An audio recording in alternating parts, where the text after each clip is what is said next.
The millionaire found his maid sleeping in his bed and did the unthinkable. A cleaning lady, exhausted after hours of hard work, decided to rest. But she chose the worst possible place for boss's bed. A man who, by coincidence, was a reserved billionaire who disliked contact with anyone. But that night, he came home earlier than usual. And what happened next? No one could have predicted. At the top of a glass skyscraper, where the city lights looked like stars trapped on the ground, lived Andre Cortez, a tech genius and founder of one of the most valuable companies in the world. At 36, he had already been on magazine covers, won awards, and was named Entrepreneur of the Year. But none of those covers showed what he truly carried inside, the loneliness that quietly broke him.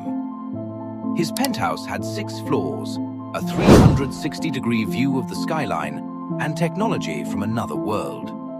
Voice-activated color-changing walls, wine-serving robots, and blinds worth a fortune. That's why Andre had one strict rule. The cleaning team could only work when he wasn't home. No contact, no conversation, only silence and efficiency.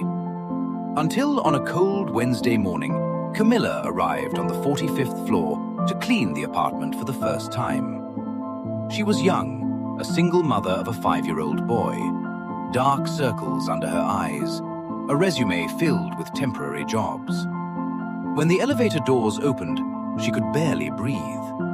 Italian marble floors shining like mirrors, floating glass staircases, vertical gardens with red carpets.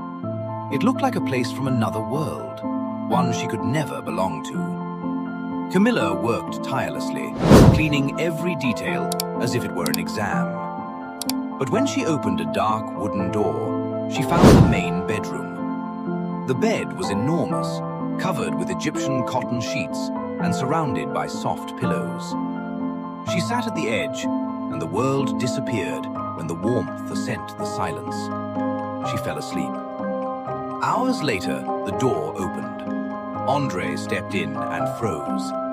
In his bed lay a woman he had never seen before. Not a visitor, not an intruder, just human.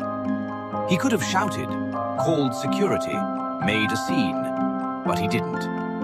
Instead, he sat down in a chair and watched her sleep. It had been years since anyone had occupied that space with such peace. He woke up, startled by the sound of a cup. "Good morning," he said softly,